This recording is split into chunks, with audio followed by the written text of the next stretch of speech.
अस्सलामुअलैकुम, बिस्मिल्लाहिर्रहमानिर्रहीम। टॉपिक है हमारा आज का communication and revocation of offer. और ऑफ़र के लिए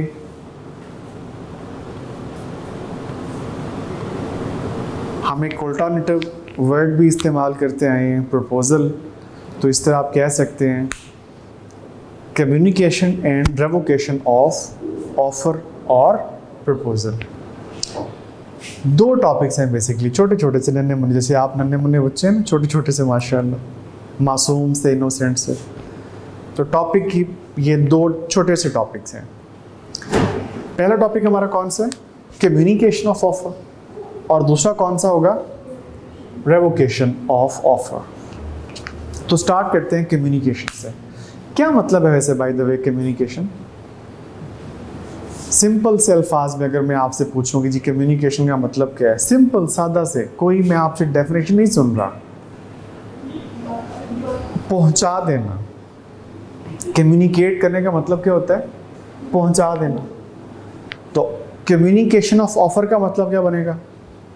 ऑफर को पहुंचा देना, ऑफर को कम्युनिकेट कर देना। ठीक है। ऑफर कम्युनिकेट की जा सकती है ऑफरी को स्पोकन वर्ड्स के जरिए भी, रिटन वर्ड्स के जरिए भी। आप ये सारी बात दोहराएं। ऑफरर अपनी ऑफर ऑफरी को कम्युनिकेट कर सकता है वर्ड्स के जरिए। कौन से वर्ड्स? स्पोकन वर्ड्स के जरिए भी और रिटन वर्ड्स के जरिए भी। स्पोकन वर्ड्स कैसे? मतलब अगर फेस टू फेस हैं, ऑफरर ऑफरी अगर फेस टू फेस हैं, तो ऑफरर बोल रहा है, ऑफरी सुन रहा है, उस ऑफर को कम्युनिकेट हो गई। टेलीफोन पे है, यार सुनो, अस्सलाम वालेकुम, हेलो, ये ऑफर है मेरी तरफ से आपको, मतलब सारा कुछ बता दिया ना, ये चीज़ मैंने आपसे ख़रीदनी है इतने में, या ये चीज़ मैंने आपको बेचनी है इतने पैसों में। तो कंप्लीट ऑफर।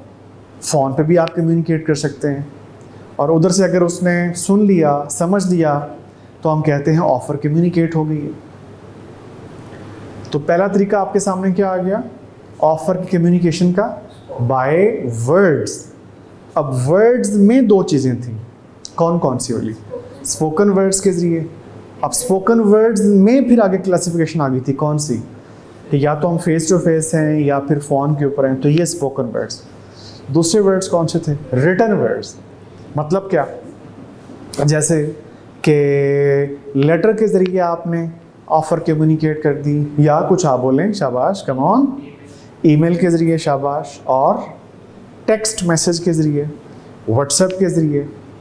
ओके हो गया। तो ये जितने भी तरीके आपको बताए हैं, ईमेल, लेटर, टेक्स्ट मैसेज, ये सारे भी कम्युनिकेशन ऑफ ऑफर के तरीके हैं। लेकिन यहाँ पे जो वर्ड्स यूज़ हुए हैं वो वर्ड्स कौन से वाले हैं? Written words. जी बताएं, याद हो गया? यहाँ तक होने वाली सारी डिस्कशन को रिवाइज करें। An offer may be communicated by words, either spoken और रिटन। डन हो गया? अच्छा। Offer may also be communicated by conduct of the offeror.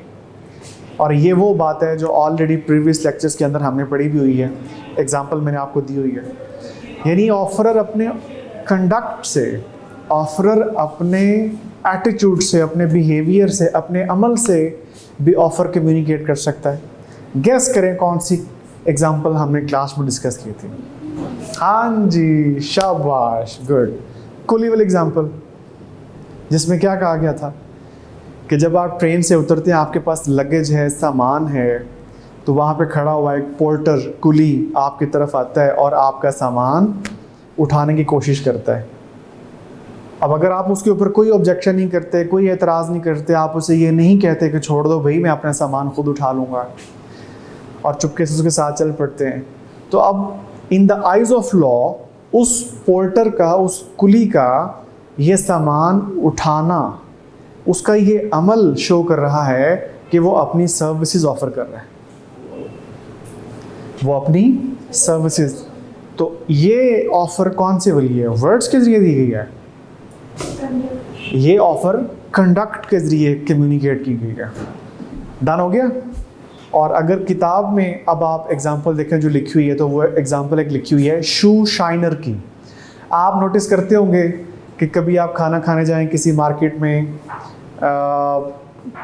Restaurant के बाहर या पब्लिक प्लेसेस पे, वो बच्चे खड़े होते हैं हाथ में ब्रश लेके, पॉलिश। मंजर याद आ गया? वैसे तो वो आवाज़ लगाते हैं पॉलिश इस तरह करके, लेकिन फॉर एग्जांपल आप खड़े हों और अचानक वो अगर शू शाइनिंग शुरू कर दे आपसे पूछे बगैर, और आपको पता चल गया है कि ये मेरे शूज़ शाइन कर रहे हैं और आप उसको रोकते नहीं हैं, तो इसमें भी हम ये कह सकते हैं कि उस शू शाइनर का ये जो शू पॉलिशिंग स्टार्ट करना है, तो ये अपने कंडक्ट के ज़रिए ऑफ़र कर रहा है अपनी सर्विसेज। डन हो गया। अब सारे डिस्कशन को कंक्लूड करते हैं जी। ऑफ़र किस किस तरह कम्युनिकेट की जा सकती है? वर्ड्स के ज़रिए, और वर्ड्स में फिर दो चीज़ें आई थी, कौन कौन से? स्पोकन वर्ड्स के ज़रिए और रिटन वर्ड्स के ज़रिए। या फिर ऑफ़र की कम्युनिकेशन कैसे की जा सकती है? कंडक्ट के ज़रिए, मतलब बिहेवियर, एटीट्यूड और अमल के ज़रिए, जिसमें दो एग्जांपल्स, एक पहले पढ़ी हुई है कभी वाली, एक जो अभी एग्जांपल आई है जो बुक में लिखी हुई है शू शाइनर वाली। डन हो गया जी। चले आगे चलते हैं। कम्युनिकेशन व्हेन कंप्लीट, नया टॉपिक आपका। आज का हमारा सारा टॉपिक कम्युनिकेशन के ऊपर होगा और फिर उसके बाद रेवोकेशन। तो अभी हम कम्युनिकेशन के ऊपर ही बात कर रहे हैं। कम्युनिकेशन व्हेन कंप्लीट यानी कब हम कह सकते हैं, किस लम्हे हम ये कह सकते हैं, किस वक्त हम कह सकते हैं कि जी ऑफ़र कम्युनिकेट हो गई है। आप ज़रा आप किताब में देखें, वहाँ पे लिखा हुआ है when the offer comes into the knowledge of the offeree. देखें यही अल्फाज है, जब ऑफर ऑफरी के नॉलेज में आ गई तो उस वक्त हम क्या कहते हैं? ऑफर कम्युनिकेट हो गई। बता दें। अच्छा, जैसे कोई एक दो एग्जांपल्स देख लें। चलें, अगर फ़ोन पे बात कर रहे थे दो बंदे, मतलब ऑफर ऑफरी, और ऑफरर जो है वो कुछ ऑफ़र देना चाह रहा था ऑफरी को, लेकिन फ़ोन के अंदर कोई डिस्टॉर्शन थी, कोई नॉइज़ थी। समटाइम्स जो होता है नेटवर्क के इश्यूज़ आ जाते हैं और आवाज़ प्रॉपरली नहीं जा रही होती। अब ऑफरर ने अपनी तरफ से ऑफ़र बोल दी है, ठीक है, लेकिन डिस्टॉर्शन वगैरह की वजह से वो आवाज़ ऑफरी तक नहीं पहुंच पाई, लेकिन ऑफरर ने जो कुछ कहना था वो कह दिया है। ऑफ़र जो देनी थी वो दे दिए फ़ोन के ऊपर। आप मुझे ये बता दें, क्या ऑफ़र कम्युनिकेट होगी? क्यों ना ये वाले अल्फाज इस्तेमाल करें? क्योंकि ऑफ़र ऑफरी के नॉलेज में ही नहीं आई। वो जो आप लोग अल्फाज बोल रहे हो डिस्टॉर्शन या नॉइज़, वो तो रीज़न है कम्युनिकेट ना होने की, ठीक है जी। दोबारा सवाल करता हूँ, अगर फ़ोन पर डिस्टॉर्शन की वजह से ऑफरी सुन ना पाया हो, लेकिन ऑफर बोल चुका था फ़ोन के ऊपर जो कुछ उसने बोलना था अपनी ऑफ़र के बारे में, तो क्या ऑफ़र कम्युनिकेट हो जाएगी? नहीं होगी। क्यों नहीं होगी? रीज़न, क्योंकि ये ऑफ़र कम्युनिकेट ही नहीं हुई। क्योंकि कम्युनिकेट होने का मतलब अभी क्या पढ़ा आपने? नॉलेज में आ जाना। डन हो गया। अच्छा, अगर फ़र्ज़ करें लेटर के थ्रू ऑफ़र भेजी गई हो, चलें अब बताएं, अगर लेटर के थ्रू आपने ऑफ़र भेज दी ऑफरी को, तो अब ये ऑफ़र कब कम्युनिकेट होगी? जब ये लेटर उसको रिसीव हो जाएगा, खोल के पढ़ लेगा, उसके नॉलेज में आ जाएगा कि मुझे ऑफ़र ने ये ऑफ़र दी है, ठीक है, तो ऑफ़र कम्युनिकेट हो। डन हो गया दोनों। चलें अब आते हैं रेवोकेशन के ऊपर, ठीक है। रेवोकेशन ऑफ प्रपोजल हमारा दूसरा टॉपिक आज के लिए, ये वाला रेवोकेशन ऑफ ऑफर या रेवोकेशन ऑफ प्रपोजल। रेवोकेशन का मतलब होता है कैंसलेशन। क्या मतलब है? कैंसलेशन। और रेवोकेशन ऑफ ऑफर का मतलब क्या बनेगा भला? एक ऑफर जो ऑफरर दे चुका था, क्या वो ऑफर कैंसिल की जा सकती है? एक मर्तबा ऑफर दिए जाने के बाद क्या उस ऑफ़र को कैंसिल किया जा सकता है?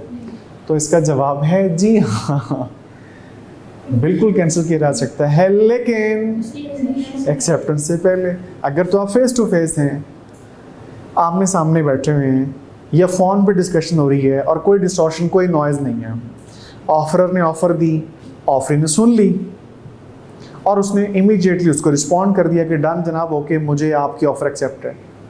तो जब एक्सेप्टेंस हो गई, अब ऑफ़र रिवोक नहीं हो सकती, ठीक है। लेकिन ये कौन सी सिचुएशन है? अगर या तो फेस टू फेस है या इवन फ़ोन पे भी है, तो एक्सेप्टेंस होगी तो रेवोकेशन अब नहीं हो सकती। हाँ, एक सूरत है जिसमें बचत है, बता दें। लेटर के ज़रिए अगर ऑफ़र भेजी गई थी, ये वाली ऑफ़र उधर रिसीव भी हो चुकी है, किसको? ऑफरी को, और उधर से जो ऑफरर है वो इस ऑफ़र को अगर रिवोक करना चाहता है तो रिवोक कर सकता है, लेकिन कानून कहता है हम आपको एक टाइम फ्रेम बता देते हैं, ठीक है, उसका ख्याल रखें। कहते हैं ऑफरी को लेटर ऑफ ऑफर मिल गया, इवन अभी भी उधर से जो ऑफरर है वो ऑफर को रिवोक कर सकता है। और अगर ऑफरी ने इस ऑफर की एक्सेप्टेंस का लेटर भी प्रिपेयर कर लिया, आप ज़रा प्लीज़ चेक करें, ऑफरी ने ऑफर की एक्सेप्टेंस का लेटर भी लिख लिया है, लॉ सेज अभी भी ऑफरर अपनी ऑफर को रिवोक कर सकता है। लेकिन ऑफरी की जानिब से letter of acceptance post box में ड्रॉप होने से पहले पहले, दोहराएं ज़रा, ऑफरी की जानिब से, जिसको हम अब एक्सेप्टर कह सकते हैं क्योंकि उसने एक्सेप्टेंस कर ली है, एक्सेप्टर की तरफ से लेटर ऑफ एक्सेप्टेंस पोस्ट होने से पहले पहले, या तो खुद जाके आप पोस्ट बॉक्स में ड्रॉप कर दें या कोरियर के दफ्तर में जाके उनकी हैंड ओवर कर दें। सो ये जुमला प्लीज़ मत भूलिएगा कि एक्सेप्टर की जानिब से लेटर ऑफ एक्सेप्टेंस पोस्ट करने से पहले पहले अगर इस एक्सेप्टर के पास, अगर इस ऑफरी के पास लेटर ऑफ रेवोकेशन आ गया, उस ऑफर की रेवोकेशन कम्युनिकेट हो गई, तो ऑफर रिवोक हो जाएगी। और अगर लेटर ऑफ एक्सेप्टेंस पोस्ट हो चुका था और बाद में ऑफर की रेवोकेशन इसको कम्युनिकेट की गई ऑफरी को, अब फिर ऑफर की रेवोकेशन कंसिडर नहीं की जाएगी, अब एक्सेप्टेंस ही मानी जाएगी, एक्सेप्टेंस इफेक्टिव तस्वुर की जाएगी। अब ये सारी बात दोबारा दोहराते हैं ताकि ये पॉइंट अच्छी तरह आपको याद हो जाए। जी जनाब, लेटर के जरिए अगर आपने ऑफर भेजी, ऑफरी ने रिसीव कर ली, ऑफर की एक्सेप्टेंस का लेटर लिख लिया, आप लोग बताएं क्या अभी भी टाइम है या नहीं उस ऑफर को रिवोक करने का? बोले है। तो फिर बताएं कौन सा वो लम्हा है, मूवमेंट है, कौन सा वो वक्त है कि जिससे पहले पहले ऑफर की रेवोकेशन हो सकती है? शाबाश, उस लेटर ऑफ एक्सेप्टेंस के पोस्ट होने से पहले पहले। डन हो गया। लेटर ऑफ एक्सेप्टेंस के पोस्ट होने से पहले पहले अगर ऑफर की रेवोकेशन उसको कम्युनिकेट कर दी जाए तो वो ऑफर ख़त्म तस्वुर की जाएगी। लेकिन जो ही वो लेटर ऑफ एक्सेप्टेंस पोस्ट हो गया, बस वक्त गुजर गया, अब एक्सेप्टेंस मानी जाएगी, अब रेवोकेशन ऑफ ऑफर नहीं इफेक्टिव होगी। बोले याद हो गया?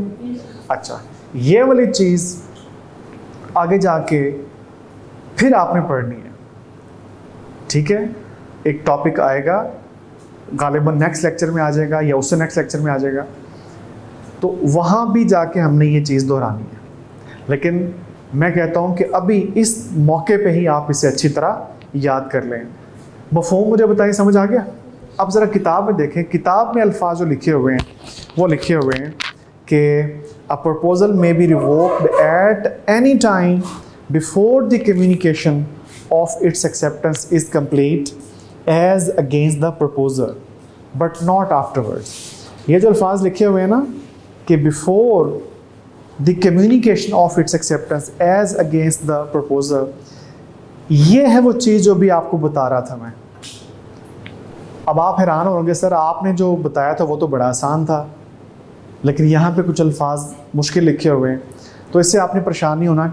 जो मैं आपको रेफरेंस दे रहा हूँ कि आगे एक लेक्चर के अंदर ये दोबारा आएगा, वहाँ पे ये फिर आपको बताऊँगा इन अल्फाज का तर्जुमा क्या है, कौन से अल्फाज।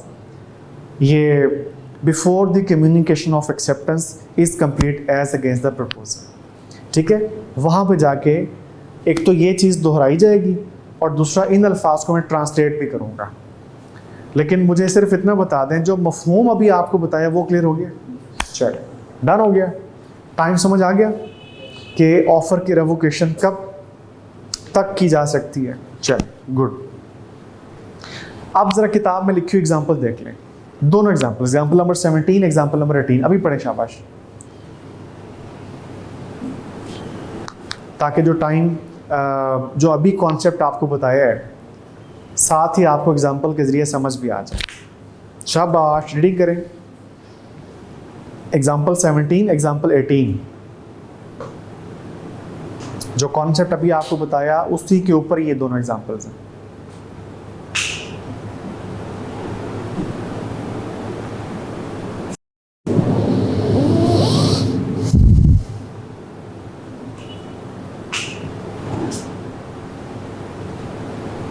Okay, easy. जनाब इधर से भी है लोगो? अच्छा, वालेकुम सलाम, खुश आमदीद, वेलकम। ठीक है, ज़रा क्लास ख़त्म होने में फिर आपसे पूछते हैं लेट होने की क्या वजह। अजीम लोग लेट आते हैं, ठीक है जी जनाब। अच्छा, डन हो गया। चलिए, अब आ जाते हैं manner of revocation of proposal.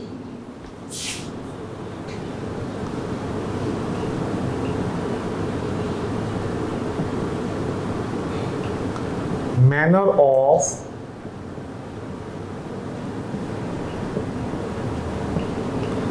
revocation of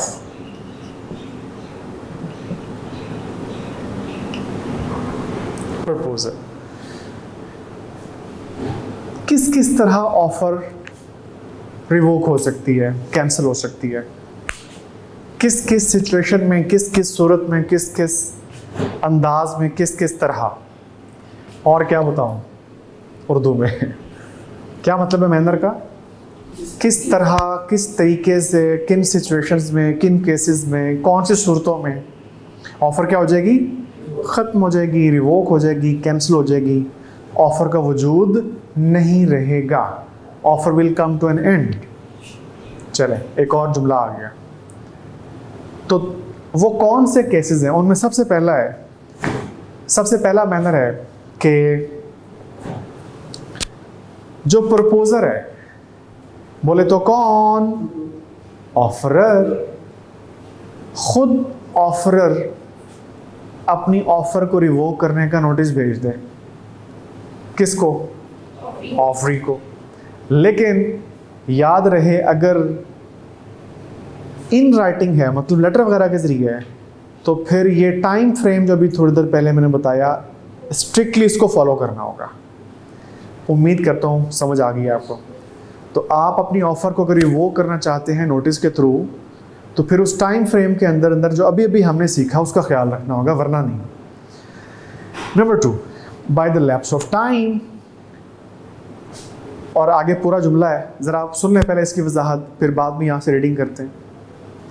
offeror ने ऑफ़र की एक्सेप्टेंस के लिए एक टाइम बताया था। ज़रा सेंटेंस रिपीट कर दें। ऑफरर ने ऑफ़र की एक्सेप्टेंस के लिए एक टाइम प्रिस्क्राइब किया था, सजेस्ट किया था।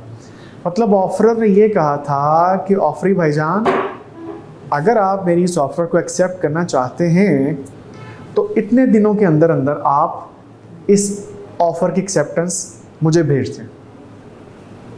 तो इसका मतलब है फिर वो ऑफरी बाउंड हो जाएगा। कि अगर उसको ये ऑफ़र अच्छी लगी है या उसको वो एक्सेप्ट करना चाहता है तो फिर उसी टाइम स्पैन के अंदर, उसी टाइम फ्रेम के अंदर अंदर वो एक्सेप्टेंस कर दे। और अगर ऑफरी ने उस टाइम के अंदर अंदर एक्सेप्टेंस नहीं की और वो टाइम एक्सपायर हो गया, वो टाइम गुजर गया, आप फिर जुमला आप मुकम्मल कर दें, फिर वो ऑफ़र क्या हो जाएगी? लैप्स हो जाएगी। लैप्स मतलब ख़त्म हो जाएगी। लैप्स का मीनिंग अगर आप नोट करना चाहें, अगर आपको ये लफ्ज़ मुश्किल लगे, to come to an end, expire. मसलन अगर ऑफरर ने अपनी ऑफ़र के साथ ये कहा था कि जी 7 डेज़ का टाइम है आपके पास, बोले कितना? बोले एक तो शर्माया ना करें प्लीज़, लॉ की क्लास के अंदर ना, सीखने के अमल में, ठीक हो गया? तो 7 डेज़ का टाइम दिया था, उसने कहते 7 डेज़ के अंदर अंदर मुझे ना आप अपनी एक्सेप्टेंस के बारे में बता दें। तो उसका मतलब है टाइम फ्रेम कितना है? 7 डेज़ का। तो अगर ऑफरर ने ये टाइम बता दिया है ऑफ़र की एक्सेप्टेंस के लिए, तो फिर स्ट्रिक्टली इसी टाइम फ्रेम के अंदर अंदर आपने एक्सेप्टेंस देनी है। और अगर 7 डेज़ का टाइम गुजर चुका है, ख़त्म हो गया है और ऑफरी ने इसके बारे में कोई फ़ैसला नहीं किया या एक्सेप्टेंस कम्युनिकेट नहीं की, तो इसका मतलब ये ऑफ़र क्या हो जाएगी? रिवोक हो जाएगी, लैप्स हो जाएगी। तो ऑफर के साथ कंडीशन होती है तो हाँ बिल्कुल, आप उसको ये कंडीशन लगा सकते हैं, लेकिन कौन सी कंडीशन है? नेगेटिव किस्म की है या पॉजिटिव किस्म की है? माशाल्लाह आपका ब्रेन स्टार्ट हो गया है वैसे फंक्शनिंग शुरू हो गई है, अंडरस्टैंडिंग। हाँ, हमने पढ़ा था ना कंडीशन वाला, तो उसके साथ आप इसे अटैच कर सकते हैं कि ये कंडीशन है और ये पॉजिटिव किस्म की कंडीशन है। और भी काफ़ी किस्म की कंडीशन हो सकती हैं। वैसे अभी एक पॉइंट आने भी वाला है कंडीशन का ना, अलग से भी आने वाला है। अच्छा, ये तो वो हो गया कि अगर ऑफ़र के साथ टाइम दिया हुआ था। अच्छा मेरी एक बात सुने, सिर्फ ऑफ़र दी गई थी लेकिन उस ऑफ़र की एक्सेप्टेंस के लिए कोई टाइम फ्रेम नहीं दिया गया था कि इतने टाइम के अंदर अंदर आपने मुझे एक्सेप्टेंस भेजनी है, फिर क्या करेंगे? आप ज़रा बुक में देखें, अल्फाज आपको लिखे हुए नजर आएंगे, रीजनेबल टाइम। अगर ऑफ़र के साथ कोई स्पेसिफिक टाइम मेंशन्ड नहीं था कि इतने टाइम के अंदर अंदर, इतने दिनों के अंदर अंदर आपने मुझे जवाब देना है या एक्सेप्टेंस भेजनी है, अगर तो कोई टाइम मेंशन नहीं था, तो फिर ऐसा हरगिज़ नहीं है कि ऑफरी 6 साल के बाद उसको जवाब दे रहा हो, यार ओ मुझे याद आया तूने मुझे एक ऑफ़र दी थी हाँ मुझे याद आ गया और आज मैं उसको एक्सेप्ट कर रहा हूँ। आप क्या समझते हैं कि एक्सेप्टेंस ठीक होगी? बिल्कुल भी नहीं। तो जनाब अगर ऑफ़र कम्युनिकेट करने के दौरान इस ऑफ़र की एक्सेप्टेंस के लिए कोई टाइम फ्रेम नहीं दिया गया था कि इतने टाइम के अंदर मुझे आप एक्सेप्टेंस भेजिएगा, फिर लॉ ये कहता है कि रीज़नेबल टाइम में एक्सेप्टेंस आ जानी चाहिए। अब आप पूछेंगे मुझसे कि रीज़नेबल टाइम कितना होता है ना? तो रीज़नेबल टाइम के लिए मैं आपको एक सेंटेंस लिखवा देता हूँ, आगे भी काम आ जाएगा इंशाल्लाह एक जगह पे। Reasonable time varies from case to case. Reasonable time varies from case to case मतलब क्या कि ऑफ़र की नेचर के लिहाज से हम, या ऑफ़र में जो सब्जेक्ट मैटर है उसकी नेचर के लिहाज से हम रीज़नेबल टाइम अखज़ कर सकते हैं, डिसाइड कर सकते हैं, डिटर्मिन कर सकते हैं। एग्ज़ाम्पल लें ताकि बात आपको समझ जाए, इतने मासूम से बच्चे हैं माशाल्लाह। अगर ऑफ़र जो दी गई थी उसमें जो सब्जेक्ट मैटर है, मतलब सब्जेक्ट मैटर जिस चीज़ के बारे में ऑफ़र है, फ़र्ज़ करें वो सब्जेक्ट मैटर, वो चीज़ पैरिशेबल है। पैरिशेबल समझ गए? जल्द ख़राब होने वाली, जैसे फल, सब्जियां, मीट, ऐसा ही है। तो अगर ऑफरर ने इस किस्म की कोई चीज़ सेल करने के लिए ऑफ़र दी थी जो चीज़ पैरिशेबल थी, लेकिन इस ऑफ़र की एक्सेप्टेंस के लिए कोई टाइम नहीं बताया था, आप बताएं फिर आप लोग माशाल्लाह कि इस ऑफ़र की एक्सेप्टेंस के लिए रीज़नेबल टाइम क्या लॉन्गर पीरियड होगा या शॉर्टर पीरियड होगा? ये चीज़ ठीक है, 1 दिन, 2 दिन, 3 दिन मैक्सिमम। क्योंकि देखें ना, वो जो सब्जेक्ट मैटर, जो चीज़ें हैं वो पेरिशेबल है, ठीक है। अच्छा, और अगर जिन चीज़ों की ऑफ़र दी गई थी, मतलब ऑफ़र का जो सब्जेक्ट मैटर था, अगर वो अदर देन पेरिशेबल गुड्स हैं, यानी पेरिशेबल आइटम्स के अलावा कोई और चीज़ थी वो, तो अब फिर रीजनेबल टाइम क्या होगा? मैं बता रहा हूँ, शाबाश, ये लॉन्गर पीरियड हो सकता है, लेकिन सवाल पैदा होता है कितना लॉन्गर पीरियड हो सकता है? जवाब है depend on the nature of the goods, depend on the custom of the market. अगर ये दो चीज़ें अल्लाह करे आपको समझ आ जाए, याद रह जाए, कौन सी? गुड्स की नेचर पे डिपेंड करेगा कि वो किस किस्म की हैं, और फिर वो गुड्स जिस किस्म की मार्केट में ट्रेड होती हैं, उस मार्केट का क्या रवाज है, कि उस मार्केट में आमतौर पे रीजनेबल टाइम कितना है। और डन हो गया? फिर उसको हम देखेंगे और उसके मुताबिक हम डिटर्मिन करेंगे, तय करेंगे कि रीजनेबल टाइम कितना है। इसलिए मैंने स्टेटमेंट आपको लिखवाई थी कि reasonable time varies from case to case. Point समझ आ गया? क्लियर? अगले पॉइंट पे मूव होते हैं। नेक्स्ट है by the failure of acceptor to fulfil the condition precedent to acceptance. तवज्जो इधर कीजिए। ऑफरर ने अपनी ऑफर के साथ एक कंडीशन लगाई थी, ऑब्वियसली को पॉजिटिव किस्म की, लेकिन ऑफरी उस कंडीशन को फुलफिल ना कर सका।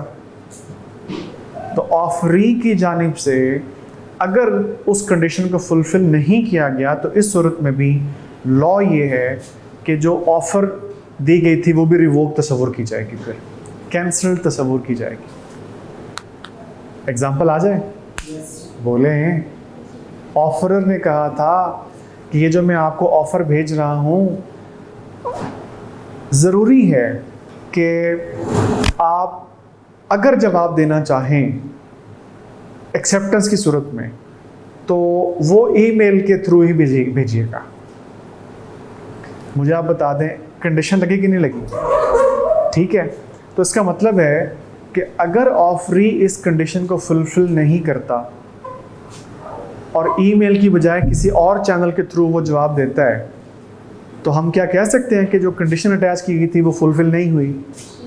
बोले हैं, इस सूरत में जो ऑफरर है वो कह सकता है कि भाईजान, चूंकि आपने मेरे बताए हुए तरीके के मुताबिक एक्सेप्टेंस नहीं भेजी, मेरी कंडीशन फुलफिल नहीं की, लिहाजा मैं इस बुनियाद पे आपकी ऑफ़र को, आपकी एक्सेप्टेंस को रिजेक्ट कर रहा हूँ।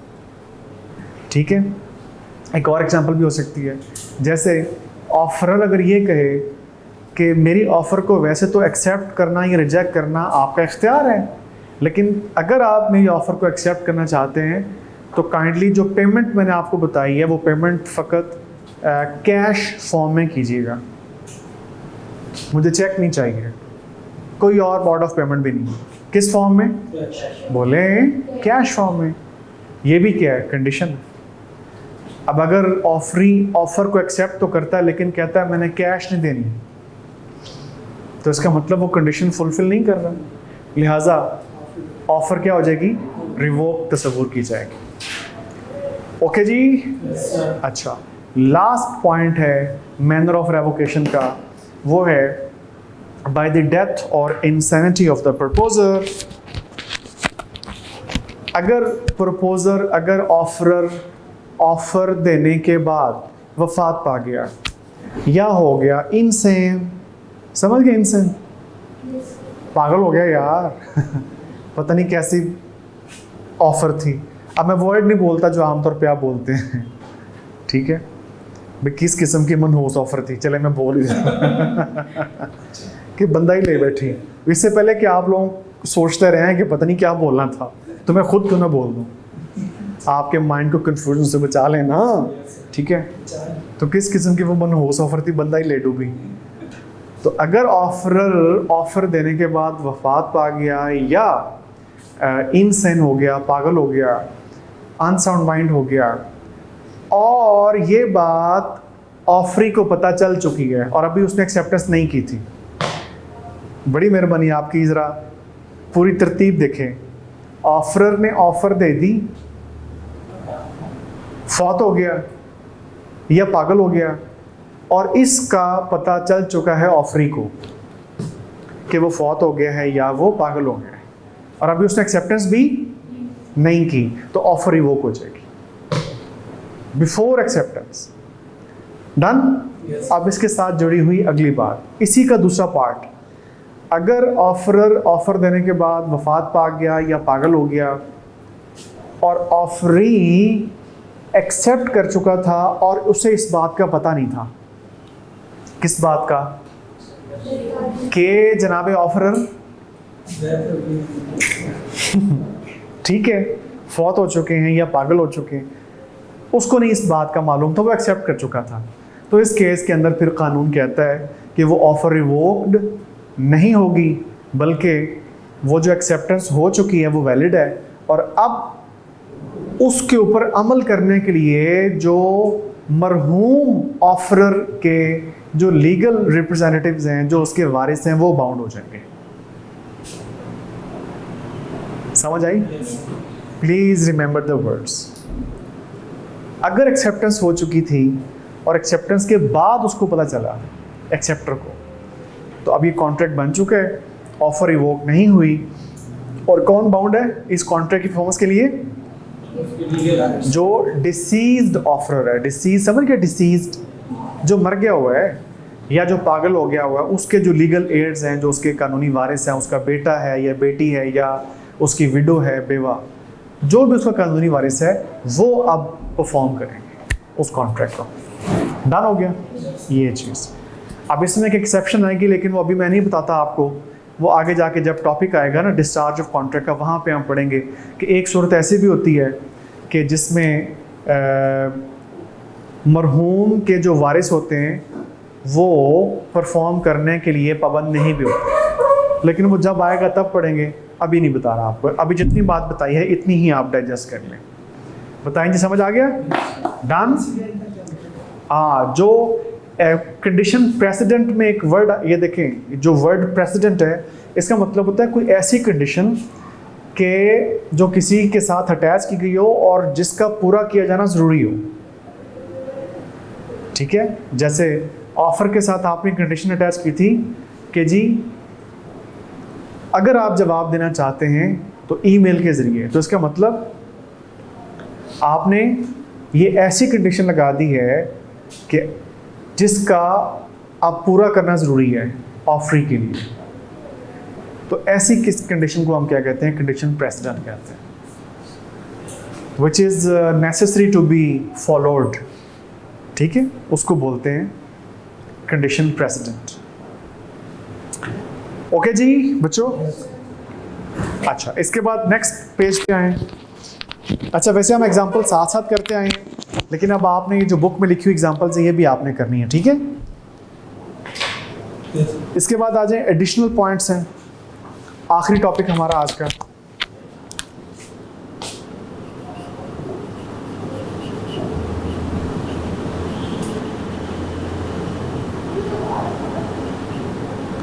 सम एडिशनल पॉइंट्स जो इसी से रिलेटेड ही हैं, टॉपिक इसी टॉपिक से रिलेटेड ही हैं। Number 1, an offer is also terminated bye non acceptance और रिजेक्शन बाय द ऑफरी। ओए होए, बहुत मुश्किल टॉपिक है ना ये वाला। करें ट्रांसलेट जरा। अगर ऑफरी ने ऑफर को रिजेक्ट कर दिया तो जो ही उसने रिजेक्ट कर दिया ऑफर ख़त्म। ऑफर के लैप्स होने का, ऑफर के ख़त्म होने का सबसे सिंपल तरीका यही वाला है, सबसे सिंपल, सबसे आसान, कि ऑफरी उसे एक्सेप्ट ही ना करे, ऑफर को रिजेक्ट कर दे, तो जो ही ऑफरी ने ऑफर को रिजेक्ट कर दिया ऑफर लैप्स हो जाएगी, ऑफर ख़त्म हो जाएगी। क्लियर? अच्छा, सेकंड पॉइंट है कि an offer is also terminated bye counter offer.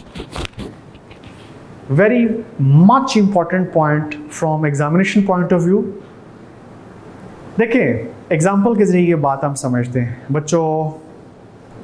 Example, offeror ने अपना लैपटॉप सेल करने के लिए ऑफर दी और कहा कि 50,000 रुपये के इवज़ ये लैपटॉप मैं आपको सेल करना चाहता हूँ। अब कानून तो ये कहता है कि ऑफरी अगर इस ऑफ़र को कबूल करना चाहता है तो एज इट इज़ करे। एज इट इज़ मतलब 50,000 रुपये के इवज़ ही कबूल करे इस ऑफ़र को। लेकिन अगर ऑफरी ने रिस्पॉन्ड कुछ इस अंदाज में किया कि मैं तो आपको इसका 40,000 दूंगा, ठीक है मैं आपका लैपटॉप ख़रीदने के लिए तैयार हूँ, लेकिन 40,000 रुपये के इवज़, तो कानून के मुताबिक ये काउंटर ऑफ़र तस्वुर की जाती है। समझ आई? काउंटर ऑफ़र यानी इसका मतलब है कि आप उसकी ऑफ़र के बदले में उसको ऑफ़र दे रहे हो कि मैं तो आपका लैपटॉप ख़रीदना चाहता हूँ लेकिन 40,000 रुपये के इवज़। तो कानून के मुताबिक जो ओरिजिनल ऑफ़र होती है वो फिर रिवोक हो जाती है, वो फिर कैंसिल हो जाती है। नहीं समझ आई? आगे समझ। तो काउंटर ऑफ़र हमेशा ख़त्म कर देती है किसको? Original offer. अच्छा फ़र्ज़ करें कि जो ये ऑफरी था जिसने कि काउंटर ऑफ़र दी है, इसको अब हम क्या टाइटल देंगे? जब हम कह रहे हैं कि ये काउंटर ऑफ़र है तो हाँ, अब ये क्या कहलाएगा? ऑफरर कहलाएगा। और इसकी ऑफ़र को मानना या रद्द करना ये उसकी मर्ज़ी है। बोलें वो चाहे तो कह दे नहीं मुझे कबूल नहीं है, 40 की ऑफ़र उसने ठुकरा दी। अच्छा अगर ये पलट के फिर ये कहता है कि चलो ठीक है 50 में ही ठीक है, चलो ठीक है 50 में ही ठीक है, सवाल मेरा ये है क्या अब वो जो पहले वाला शख्स था ऑफ़र इस 50 वाली ऑफ़र को कबूल करने के लिए पाबंद है? क्योंकि काउंटर ऑफ़र से ओरिजिनल ऑफ़र जो थी 50,000 वाली वो ख़त्म हो चुकी थी। लिहाजा अब अगर वो मान भी जाता है किस चीज़ पे कि चले मैं 50,000 के इवज़ ही आपसे ख़रीदना चाहता हूँ, तो ये दरअसल ऑफ़र है। अब इसको मानना ना मानना उसकी मर्ज़ी है, क्योंकि अब वो ऑफरी है जो पहले ऑफरर था। डन? ये चीज़। और लास्ट पॉइंट है an offer once accepted becomes a contract और कैन नॉट बी रिवोक्ड। एक मरतबा ऑफर एक्सेप्ट हो गई तो अब आप उसे रिवोक नहीं कर सकते। और वैसे बाय द वे रेवोकेशन की जब हम डिस्कशन कर रहे थे तो भी ये बात हो चुकी थी थोड़ी देर पहले, आज एक लेक्चर में। याद करें जब मैं आपसे कह रहा था कि अगर आप फेस टू फेस हैं, ऑफ़र आपको दी गई, आपने ऑफ़र एक्सेप्ट कर ली, तो एक्सेप्टेंस के बाद अगर आप ओहो ओहो मोइन भाई ओहो सॉरी मैं अपनी ऑफ़र वापस ले रहा हूँ, no, once you have accepted the offer तो अब फिर आप उसको रिवोक नहीं कर सकते। इसीलिए आपको ये चाहिए था कि आप सोच समझ के ऑफ़र की एक्सेप्टेंस करते हैं, लेकिन जब आप एक मरतबा ऑफ़र एक्सेप्ट कर चुके हो तो अब फिर आप उसको रिवोक नहीं कर सकते। और ये कब की बात कर रहा हूँ मैं? अगर आप आमने सामने हैं या फ़ोन के ऊपर हैं, क्योंकि लेटर के थ्रू जो ऑफ़र की रेवोकेशन है उसका ट्रीटमेंट मैंने आपको बता दिया कि वो हो सकती है रेवोकेशन, जिसके बारे में डिटेल डिस्कशन हमने आगे एक टॉपिक में जाके फिर भी करनी है, दोबारा भी करनी है। लेकिन इनिशियली मैंने आपको बता दिया कि लेटर के थ्रू आप के बीच में अगर ऑफ़र एक्सेप्टेंस होने जा रही है तो इस ऑफ़र की रेवोकेशन हो सकती है, लेकिन उस टाइम के अंदर जो टाइम आपको मैंने बता दिया होगा। डन हो गया जी? ये है हमारा आज का टॉपिक। Any questions? डन? चलो कल फिर इंशाल्लाह स्टार्ट करेंगे एक्सेप्टेंस का। आप ज़रा एग्जांपल्स पढ़ लें शाबाश, जो अभी हमने टॉपिक पढ़ा इसके एग्जांपल्स ज़रा पढ़ लें।